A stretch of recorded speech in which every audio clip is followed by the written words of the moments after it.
صفحے کی آخری لائن سورۃ اعراف کی آیت نمبر 152 سے اعوذ باللہ من الشیطان الرجیم بسم اللہ الرحمن الرحیم والذین عملوا السیئات ثم تابوا من بعدها وآمنوا إن ربك من بعدها لغفور رحيم ولما سكت عن موسى الغضب أخذ الألواح وفي نسختها هدى ورحمة للذين هم لربهم يرهبون.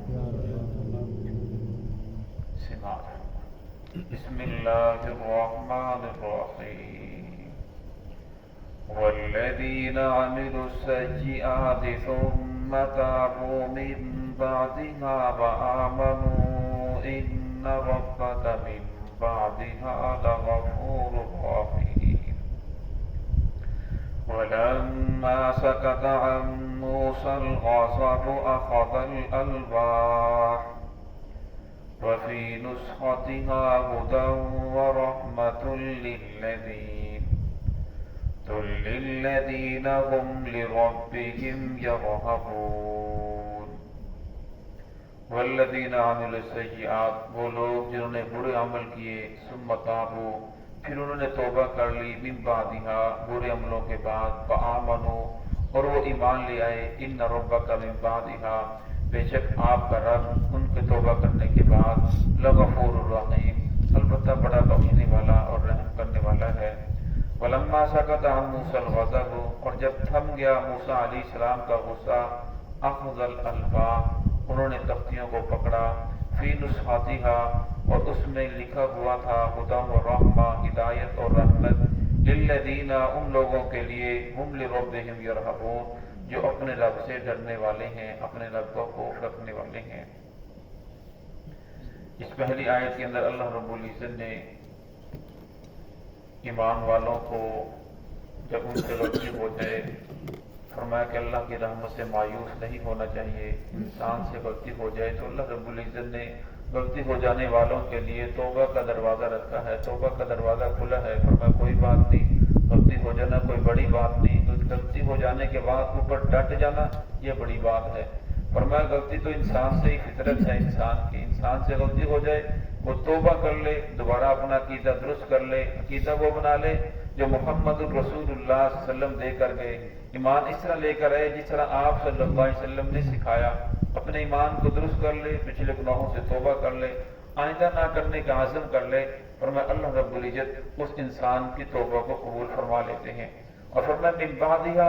گناہ کرنے کے بعد اس نے توبہ کر لی. فرمایا اللہ رب العزت پھر آگے شرط لگائی وآمنوا وہ ایمان لے کر بھی آیا. قرآن پاک میں جہاں بھی آمنوا کا تذکرہ ہے اور پھر اللہ رب العزت وعامل الصالحات ایمان وہ ہوتا ہے, اصل ایمان وہ ہے جو انسان کو عمل کے اوپر مجبور کر دے.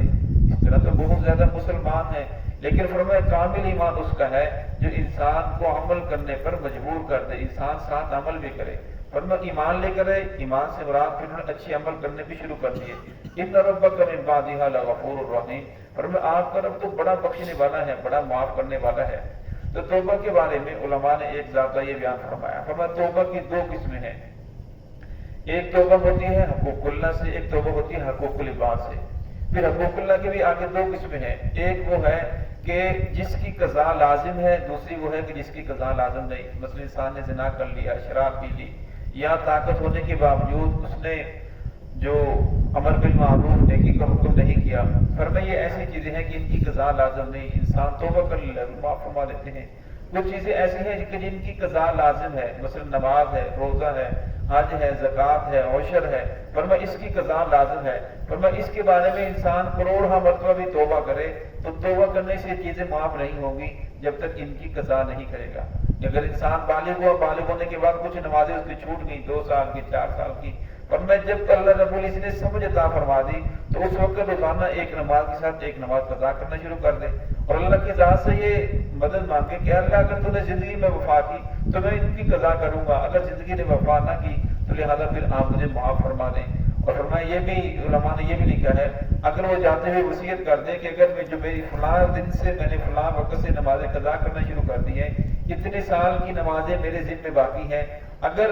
میری زندگی نے وفا کی تو میں پوری کروں گا، اگر نہ کی تو جب میری موت آ جائے تو پیچھے سے میری نمازوں کا فدیہ دے دینا۔ اور فرمایا اسی طرح عشر ہے، زکوٰۃ ہے، حج اگر کسی کے ذمہ ضروری ہے، فرض ہو چکا ہے تو اس نے حج نہیں کیا تو وہ بھی اس کے ذمہ ضروری ہے، اس کو ادا کرے۔ فرمایا یہ چیزیں توبہ کرنے سے معاف نہیں ہوں گی، تو فرمایا اس کے ساتھ توبہ کرنے کے ساتھ ساتھ اس کی قضا بھی لازم ہے۔ اور دوسری ہے حقوق العباد۔ حقوق العباد جب تک بندہ معاف نہ کر دے یا بندے کو اس کا حق ادا نہ کر دیا جائے، توبہ کرنے سے یہ چیزیں معاف نہیں ہوگی۔ انسان اگر کسی کا حق کھایا ہے اور بعد کے اندر آ کر اللہ سے توبہ کرتا ہے، معافی مانگتا ہے، فرمایا جب تک بندہ معاف نہیں کرے گا تو اللہ سے توبہ کرنے سے وہ چیزیں معاف نہیں ہوں گی۔ اس لیے فرمایا کہ توبہ کرنے کے ساتھ ساتھ انسان کو تھوڑی سی تفصیل سامنے رکھ کر توبہ کرے تو اللہ رب العزت اس کے لیے رحمت کے دروازے کھول دیتے ہیں۔ تو یہاں اللہ رب العزت فرمایا ان ربک من بعدها لغفور رحیم، اللہ تو بڑے بخشنے والے ہیں، بڑے مہربان ہیں۔ فرمایا اللہ رب العزت تو چاہتے ہیں کہ بندہ میرے ساتھ توبہ صلح کر لے۔ وسلم کی حدیث ہے کل بنی آدم خطاؤن وخیر الخطائین التوابون، کہ ہر بنی آدم خطا کار ہے، ہر انسان سے غلطی ہو جائے یہ اس کی فطرت ہے، اور بہترین خطا کار وہ ہے، بہترین غلطی کرنے والا وہ ہے جو توبہ کرنے غلطی ہو جانے کے بعد دوبارہ توبہ کر لے۔ فرمایا گناہوں سے توبہ کرنے والا ایسا ہے جیسے اس نے گناہ کیا ہی نہیں۔ فرمایا اللہ رب العزت بالکل جو ہے رجسٹروں سے بھی ختم کر دیتے ہیں، فرشتوں سے بھی بلا دیتے ہیں، جس جگہ اس نے گناہ کیا اس زمین کو بھی وہ چیزیں بلا دیتے ہیں، فرمایا بالکل اس آدمی کو پاک صاف کر دیتے ہیں۔ آج ہم دیکھتے ہیں اکثر تبصرہ ہوتا ہے کہ لوٹ مار ہے، مہنگائی بہت زیادہ ہے، پریشانی بہت زیادہ ہے، جو محافظ ہیں وہی لوٹ رہے ہیں، ملک کے جو حالات ہیں وہ بگڑتے چلے جا رہے ہیں۔ اس کے بارے میں لوگ مختلف تجاویز دیتے ہیں، اگر اس طرح کر لیا جائے تو یہ ہو جائے گا، اگر فلاں حکمران آ جائے تو مسائل حل ہو سکتے ہیں، اگر یہ لوگ اپنے آپ کو اس طرح درست کر لیں تو مسائل حل ہو سکتے ہیں۔ لیکن فرمایا اگر ہر انسان یہ سوچنا شروع کر دے کہ اگر ہر انسان توبہ کر لے تو حالات درست ہو سکتے ہیں،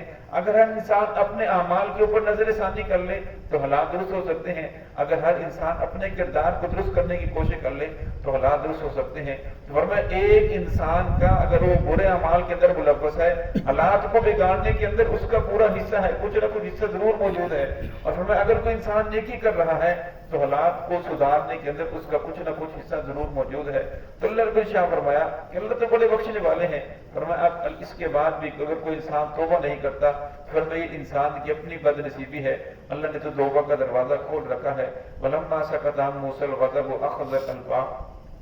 فرمایا جب موسیٰ علیہ السلام کا غصہ تھم گیا، موسیٰ علیہ السلام کو جو غصہ تھا ان لوگوں نے میرے جانے کے بعد بچڑے کی پوجا کی اور اللہ رب العزت کو چھوڑ دیا، غیر اللہ کی عبادت کی۔ فرمایا غیر اللہ کی عبادت کے اوپر یا اللہ رب العزت کی نافرمانی کے اوپر انسان کو غصہ آنا یہ کامل ایمان کی دلیل ہے، یہ انبیاء کی سنت ہے۔ موسیٰ علیہ السلام کو غصہ آیا، اپنے بھائی سے بھی جھگڑ پڑے، بھائی نے بتایا کہ میں نے تو پوری محنت کی، قریب تھا کہ قادوا ان یقتلوننی، یہ لوگ مجھے قتل کر دیتے، پھر سمجھ گئے کہ واقعی یہ لوگ ماننے والے نہیں تھے۔ تو موسیٰ علیہ السلام کا جب غصہ تھم گیا تو پھر موسیٰ علیہ السلام نے ان تختیوں کو اٹھایا جو جلدی سے نیچے رکھتی تھی اور پھر ان لوگوں کو پڑھ کر سنایا، وَفِي نُسْخَتِهَا هُدًى وَرَحْمَةٌ، فرمایا اس کے اندر ہدایت تھی اور رحمت تھی۔ ہدایت ہر چیز کے لیے اللہ رب العزت نے اس کے اندر رہنمائی موجود تھی، یعنی اس وقت زندگی گزارنے کے لیے جتنی بھی اصول تھے، جتنی بھی چیزیں ضرور تھی وہ اس تورات کے اندر موجود تھی۔